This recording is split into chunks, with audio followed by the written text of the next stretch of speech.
नमस्कार दोस्तों, मेरा नाम है मनीष। आप देखना शुरू कर चुके हैं आपका अपना YouTube चैनल YouTube लाइब्रेरी। आज का हमारा टॉपिक है अर्थव्यवस्था के क्षेत्र। इनको समझने से पहले हमें समझना पड़ेगा अर्थव्यवस्था क्या होती है। तो मैंने आपको अपने पहले वाले वीडियो में समझाया है, उसका लिंक मैं आपको ऊपर वाली आई बटन में दे दूंगा। वहां से जाकर आप अर्थव्यवस्था क्या होती है, कितने प्रकार की होती है और किन किन अर्थशास्त्रियों ने इनको अस्तित्व में लाने के लिए प्रारंभिक प्रयास किए हैं, आपको पता चल जाएगा। आज हम बात करेंगे अर्थव्यवस्था के क्षेत्रों के बारे में। अर्थव्यवस्था मुख्यतः 3 क्षेत्रों में बांटी जाती है। ये क्षेत्र कहाँ से आए, आपके मन में प्रश्न आ रहा होगा। तो इनको समझने के लिए बस आप इतना समझें कि पेट पालने या पैसा कमाने के लिए हम जो भी काम करते हैं, जिससे हमको कुछ अर्निंग या आय प्राप्त होती है, उसे ही हमारी आर्थिक क्रिया कहते हैं। एक देश में सरकार एवं लोगों द्वारा बहुत प्रकार की आर्थिक गतिविधियां की जाती हैं और यही आर्थिक गतिविधियां देश को समृद्ध बनाती हैं। इनको 3 भागों में बांटा जाता है। वे 3 भाग हैं: प्राथमिक क्षेत्र, द्वितीयक क्षेत्र और तृतीयक क्षेत्र। इनको सम्मिलित रूप से क्षेत्रक कहा जाता है और यही क्षेत्रक अर्थव्यवस्था के क्षेत्र होते हैं। तो आइए हम प्राथमिक क्षेत्र को डिस्कस करते हैं। प्राथमिक क्षेत्र अर्थव्यवस्था का यह क्षेत्र प्रत्यक्ष रूप से पर्यावरण पर निर्भर होता है। इन गतिविधियों का संबंध भूमि, जल, वनस्पति और खनिज जैसे प्राकृतिक संसाधनों से है।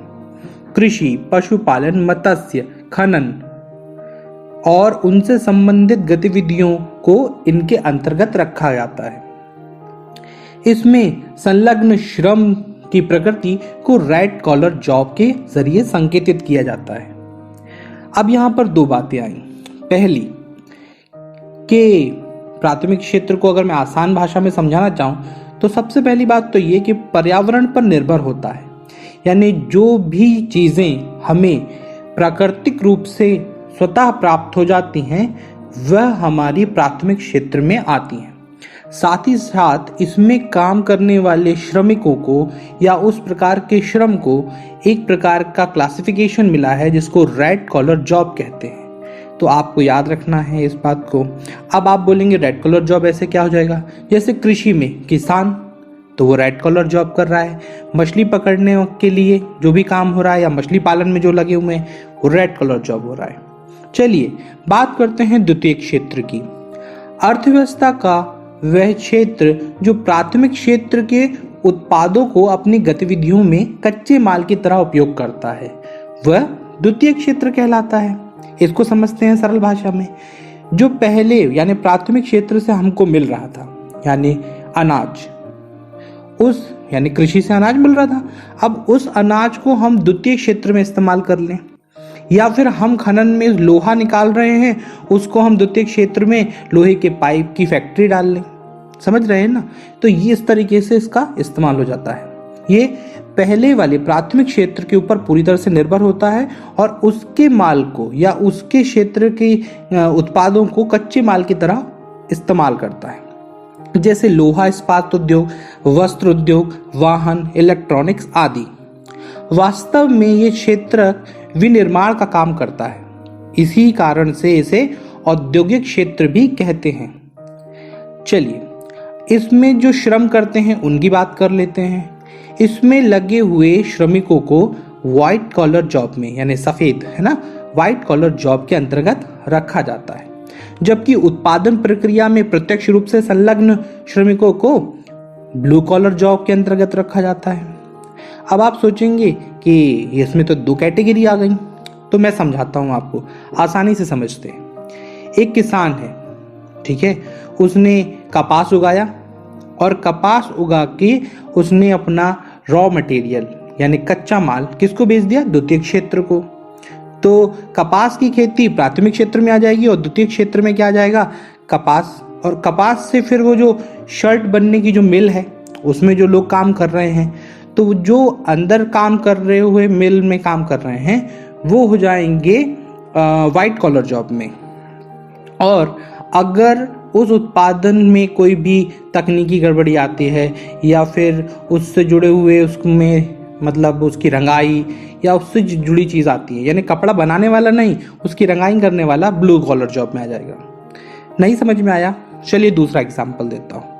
अगर मैं बात करूँ एक लोहे की फैक्ट्री की जो पाइप बनाती है, लोहा तो हमें प्राथमिक क्षेत्र से मिल जाएगा। अब बात करते हैं द्वितीयक क्षेत्र में। द्वितीयक क्षेत्र में जब लोहा आएगा तो हम क्या करेंगे, उस लोहे को पाइप बनाएंगे। तो जो पाइप बनाने वाले कंपनी या किसी इंडस्ट्री के लोग हैं वो आएंगे वाइट कलर जॉब में। और अगर उसी पाइप को घर में आके कोई प्लम्बिंग करता है, उससे प्लम्बर का काम करता है, तो वो प्लम्बर उसका उपभोग करने वाला हो गया ना, तो वो हो जाएगा ब्लू कॉलर जॉब में। आशा है अब आपको समझ में आ गया होगा। चलिए हम तृतीय क्षेत्र पे चलते हैं। इस क्षेत्र में विभिन्न प्रकार की सेवाओं का उत्पादन किया जाता है, जैसे बीमा, बैंकिंग, चिकित्सा, शिक्षा, पर्यटन आदि। इस क्षेत्र को सेवा क्षेत्र के रूप में भी जाना जाता है। अर्थात ये क्या है, ये प्राथमिक और द्वितीय क्षेत्र के बाद तीसरा चरण है एक तरीके से, जहां पर वस्तुओं का उपभोग किया जाता है और उसके लिए सर्विस ली जाती है। एग्जाम्पल के लिए आप समझिए कि कृषि के द्वारा हमने चाय पत्ती ली और चाय पत्ती प्राथमिक क्षेत्र में कृषि से पैदा हुई।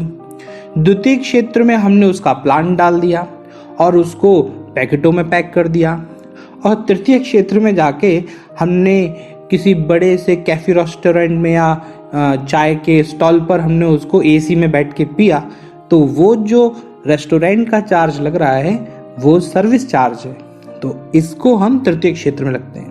भाग्य की विडंबना देखिए, भारत जो कि 70% आबादी गांव में बसती है, यानी असल में अगर हमारे गांव मजबूत हो जाएंगे तो हमारा देश मजबूत हो जाएगा। उसकी स्थिति ऐसी है कि प्राथमिक क्षेत्र से हमें सबसे ज्यादा पैसा कमाना था, वहां हमारी हालत खराब होती जा रही है, हम वहां से ज्यादा पैसा नहीं कमाते, उल्टा हो रहा है। तृतीय क्षेत्र जिससे हमें कम आशाएं थी उससे हम सबसे ज्यादा पैसा कमा रहे हैं। यानी अगर आपसे कभी पूछा जाए कि भारतीय अर्थव्यवस्था में सबसे ज्यादा कौन से क्षेत्र की भागीदारी है, तो आप बताएंगे तृतीय क्षेत्र की। ये बहुत ज्यादा योगदान करता है। चलिए अब बात करते हैं आगे के टॉपिक्स की, जैसे आर्थिक समृद्धि या आर्थिक विकास। यहाँ पे जीएनपी, जीडीपी, इन सब की बात आएगी। इनको मैं नेक्स्ट वीडियो में बात करूंगा। आज के लिए यहीं पर इस क्लास को विराम देते हैं और आपको इस नोट पर छोड़ देता हूं कि भारत की जो अभी स्थिति है वो बहुत डामाडोल चल रही है। आप देख रहे हैं कोरोना वायरस चल रहा है, लोग अपने घर को लौट रहे हैं, ठीक है ना। अगर ये घर के लोग लौट गए तो भारत फिर से आबाद हो जाएगा, क्योंकि अगर देश का गरीब तबका सबसे ज्यादा जो गरीब है वो गांव में बसता है, अगर वो गांव सुदृढ़ हो गए तो देश अपने आप पटरी पर आ जाएगा। चलिए एक शेर याद आ गया, वो सुना देता हूं। जो कल टूटा सा था वो जुड़ रहा है, अब हर परिंदा गांव की ओर मुड़ रहा है। आशा करता हूं आपको मेरी बात समझ में आई होगी, इसलिए इस वीडियो को लाइक कीजिए, शेयर कीजिए और सब्सक्राइब कीजिए मेरे चैनल को और फैला दीजिए इस वीडियो को। जय हिंद, वंदे मातरम।